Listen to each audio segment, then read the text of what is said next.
Husband की journey start होती है अब्बा की कफालत के बाद, ये जर्नी कैसी रही? बहुत खूबसूरत।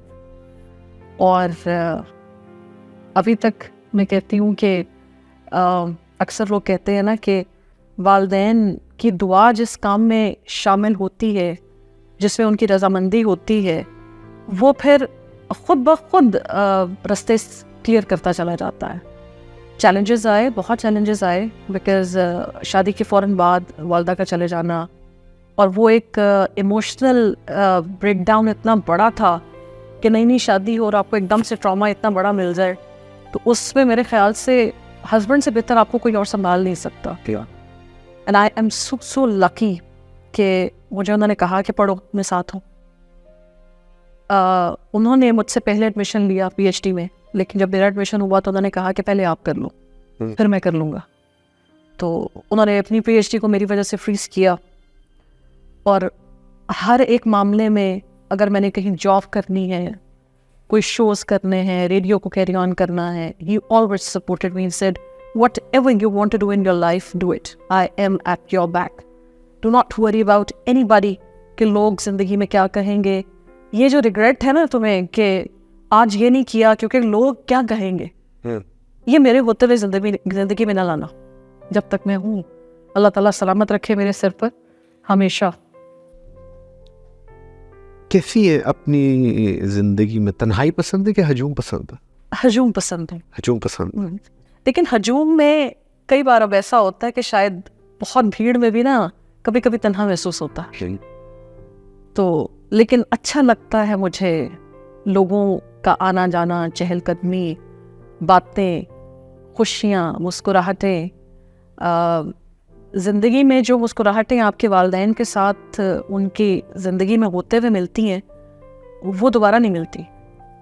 उन्हें बहुत मिस करती हूँ, लेकिन जो रिश्ते हैं उन्हें पूरी कोशिश करती हूँ कि निभा सकूँ और वो जुड़े रहें। रेडियो कैसे फैसिनेट किया, ये कैसे हुआ? रेडियो की जर्नी स्टार्ट हुई थी 2005 से, पंजाब यूनिवर्सिटी FM 104.6 से। चूँकि वो तालिब इल्मी का दौर था, जोश जवान था, तो उस टाइम पर सोचा कि ये पहला जीना है, पहली सीढ़ी है। टेलीविज़न के बारे में हमेशा से सोचा कि अच्छा करूँगी, लेकिन शायद वो मौका उस तरह से मिल नहीं सका। तो हमेशा एज अ गेस्ट अपीयरेंस ही ज़्यादातर लोगों से मुलाकात रही। रेडियो स्टार्ट किया था शौकिया, वो पैशन ऐसा बना कि बस फिर उससे निकलना मुश्किल हो गया।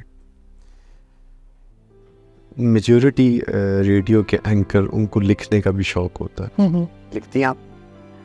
बहुत लिखा है पहले, जिन दिनों में जियो कर रही थी, इंटर्नशिप स्टार्ट की वहाँ पर, तो वहाँ पर ख़वानी माशमी साहब हमारे बहुत अच्छे बड़े सहाफ़ी भी, और हमारे उस टाइम पर जियो के ब्यूरो चीफ थे। वो मुझे अक्सर कहा करते थे कि लिखाई का जरासीम है तुम में, लिखा करो। मैं कहती थी कि सोचती नहीं इसके बारे में, और पढ़ाई में इस कदर ज़्यादा इन्वॉल्व हूँ कि कभी वक्त नहीं मिला कि कुछ लिख सकूँ। तो लेकिन यह है कि ये वालिद साहब के जाने के बाद कुछ कॉलम लिखे, कुछ चीज़ें उनके हवाले से, उनकी ज़िंदगी के हवाले से तहरीर की, तो वो कहीं ना कहीं है कि लिख सकती हूँ। वो DNA में है, वो एक्टिवेट होने के।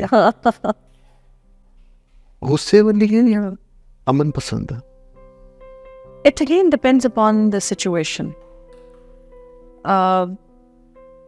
कहीं पर गुस्सा जब आता है तो आता है, नो डाउट, लेकिन जिस तरह का प्रोफेशन है वहाँ वो प्रोफेशन अलाउ नहीं करता कि आप इतना ज़्यादा गुस्सा, मेरे ख्याल से फिर वो प्रोफेशन की हद तक तो गुस्सा नहीं निकलता, फिर वो जो फ्रस्ट्रेशन है वो आगे घर ही निकलती। लेकिन जब हम माए बनने पर आए तो फिर वो डेफिनेटली कहीं ना कहीं प्रोफेशन भी साइड पर हो जाता है, हर चीज़ साइड पर हो जाती है, तो फिर वहाँ पर है। लेकिन आई थिंक अमन अगर नहीं फैला सकते, अमन अगर अंदर नहीं होगा, तो फिर आप प्रोफेशन की बात कर लें, घर की बात कर लें, वो चेहरों से टपकती है, वो उदासी, वो तकलीफ, वो होता है। और अगर मैं या मेरे इर्द गिर्द के लोग खुश हैं तो मेरे ख्याल से इसका जवाब वो ज़्यादा बेहतर दे सकते हैं कि what kind of a person I am. कब कब आपको ऐसा महसूस होता है कि बिला वजह सफ़र पे निकलना चाहिए? आजकल तो बहुत होता है होता है बस। आजकल तो बहुत होता है, बिकॉज काम का बर्डन बहुत ज़्यादा रहा कोविड के दौर के बाद से भी बहुत ज़्यादा, और फिर पीएचडी ने बहुत थका दिया। तो फिर अब कभी कभी दिल करता है कि यार कोई गोशा तन्हाई मिले, थोड़ी देर के लिए, कोई 1 घंटा मैं खुद से मुलाकात करूं, पूछूं क्या हाल है तुम्हारा, कहाँ हो आजकल, कहाँ गुम रहती हो। वो गोशा तन्हाई अभी तक मिल नहीं रही। हाँ पहाड़ पसंद है? बहुत बहुत पसंद है। अलहदा बात है कि सेहत उस तरह की इजाज़त देती नहीं हाइकिंग की, लेकिन पसंद बहुत है, बहुत पसंद है। और जाती भी हूँ, पहाड़ों की तरफ रुख करना हमेशा से शौक़ रहा है। वो धुंध, वो बादल, और पाकिस्तान में रहते हुए अगर आप नॉर्दर्न एरियाज़ को नहीं एक्सप्लोर करते तो मेरे ख्याल से ये बड़ी ज़्यादती वाली बात है। रेडियो का सफ़र शुरू हुआ, और रेडियो करते करते कैसा शो करती थी आप? मैं बहुत अपबीट शोज़ करती हूँ। हाँ, बहुत अपबीट। और एक शो जो है वो पंजाबी, प्योर पंजाबी, वो अफजल साहिर साहब के साथ होता है प्रोग्राम। और बाकी शोज़ जो हैं वो सोलो होते हैं, जिसमें कुछ ट्राइलिंगुअल काइंड ऑफ प्रोग्राम्स करती हूँ। और कोशिश करती हूँ कि अगर हंसा सकूँ थोड़ा बहुत, अगर कोई लोगों के साथ बात हो सके तो हंसे। ज़्यादातर कोशिश होती है कि लोग हंसे। तो कुछ अरसे से रेडियो से डिस्कनेक्ट है? तकरीबन 1 महीना हुआ, अभी ब्रेक लिया है। और 1 महीना पहले तक कर रही थी, और अभी 1 महीने से ब्रेक लिया है, बिकॉज कुछ और काम जो है वो आ गए, और उनकी वजह से भी ब्रेक लिया है। लेकिन वो वाली बात है कि हम जैसे लोग जो कि जिनको रेडियो करते हुए तकरीबन 15-16 साल गुजर गए, वो ज़्यादा देर रह नहीं सकते माइक से दूर, उनकी दूरी ज़्यादा नहीं रह सकती। अच्छा, मुझे आज तक ये बात समझ नहीं आई, ये जादू कैसे करते हैं आप लोग कंपेयर, कि अपनी आवाज़ के ज़रिए लोगों को हंसा भी देते हैं, रुला भी देते हैं, समझा भी देते हैं, कहका भी दे देते हैं, ये कैसे होता है? यानी ऐसा बड़ा इसमें आर्टिफिशियलिटी अगर आप डालने की कोशिश करेंगे तो वो जुड़त बनती नहीं आपके लोगों के साथ। और अक्सर वर्ड जो कि रेडियो की दुनिया में इस्तेमाल होता है वो होता है रेगुलर लिसनरशिप। तो रेगुलर लिसनर जब आपके साथ जुड़ता है, मैं अक्सर लोग ऐसे हैं जो 16 साल से सुन रहे हैं और अब भी सुन रहे हैं, और मैं उनसे सवाल अक्सर करती हूँ कि वाई मी, कभी बोर नहीं होते आप लोग? सोचते नहीं कि यार एक ही आरजे 16 साल से शो कर रही है? तो वो कहते हैं कि वो जो हमने आपके साथ एक रिश्ता कायम कर लिया आवाज़ का, वो हमें दूर जाने नहीं देता। और एक अच्छा आरजे, एक अच्छा एंकर वक्त के साथ तकाज़ों को समझते हुए वर्सेटैलिटी अगर नहीं लेकर आता तो फिर आप बहुत जल्दी आउट हो जाते हैं सीन से। ये दौर अब वो दौर नहीं रहा जब हम कहें कि रेडियो सिर्फ सुना जाता था, अब रेडियो देखा भी जाता है। अब ये दौर पॉडकास्टिंग का है, अब डिजिटल दौर है। अब आप रेडियो को सिर्फ और सिर्फ 4 दीवारी तक मुख्तस करके नहीं रख सकते। और अगर आप रखेंगे, मैंने जो कि अभी अपनी जो पीएचडी है वो भी रेडियो ब्रॉडकास्टिंग में ही की है मुकम्मल, और उसमें मैं अक्सर ये बात करती हूँ कि पाकिस्तान की रेडियो इंडस्ट्री जो है उसको आगे बढ़ने की ज़रूरत है, बहुत ज़रूरत है। हमने सिर्फ अभी तक खुद को 2 चीज़ों में मुख्तस कर रखा है, वो है एम्पलीट्यूड मॉड्यूलेशन AM और FM। दुनिया इन दोनों से बहुत आगे जा चुकी है, बहुत आगे जा चुकी। There are smart radios, there are HD radios, there are ham radios, there is DAB, there is DRM, ठीक है। दुनिया क्या क्या नहीं कर रही ब्रॉडकास्टिंग में, हम आज भी वहीं खड़े हैं।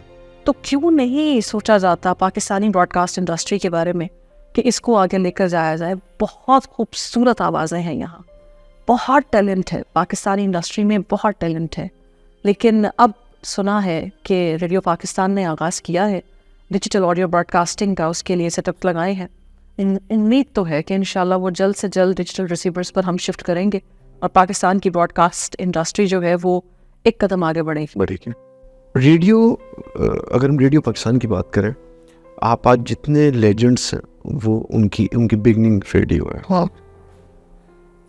ये क्या हुआ कि FM इंडस्ट्री आने के बाद हमें जैसे हमारे उन लेजेंड्स की एक पर्सनैलिटी ग्रूमिंग नज़र आती है, वो वक्त के साथ साथ बड़ा ग्रो किया उन्होंने, लेकिन रेडियो के मेजॉरिटी एंकर्स जो हैं ये ग्रूम क्यों नहीं हो सके? इसकी क्या वजह है आपके नज़दीक? ऐसा इसकी बेसिक वजह जो है वो ये है कि पाकिस्तान की ब्रॉडकास्ट इंडस्ट्री में जब आप पुराने लोगों की बात करते हैं, मुझे अक्सर आपकी बात से एक और चीज़ याद आ गई कि अक्सर कोई लोग पूछते हैं कि रेडियो ही क्यों, वाई रेडियो? अब तो दौर बहुत आगे जा चुका है। तो मैं कहती हूँ एक इससे मोहब्बत की एक वजह यह है कि मुस्तफ़ा अली हमदानी साहब की आवाज़ में जो क़याम पाकिस्तान का ऐलान था ना, वो बहुत खूबसूरत है। कभी उसकी तहरीर को सुन लीजिए। जी बिल्कुल ऐसे। तो उन जैसे लोग जब शुरू में रेडियो पाकिस्तान ही, जो कि पाकिस्तान में सबसे पहले आया, और पाकिस्तान टेलीविज़न नेटवर्क तो बहुत बाद में आया, तो वो लोग जो कि अदब को समझते थे, जो लफ्ज़ों के वज़न को समझते थे, जो उर्दू को समझते थे, और उस वक्त सुनने वाला जो सामय था वो भी, और जो सुनाने वाले थे वो अदायगी पर बहुत गौर किया करते थे। पाकिस्तानी ब्रॉडकास्टिंग इंडस्ट्री में जो चीज़ मैंने फेस की है और फील भी की है और जिस पर मैंने काम भी किया है कि पाकिस्तान में ब्रॉडकास्टर्स को उनकी कॉम्पिटेंस के बारे में नहीं बताया जाता।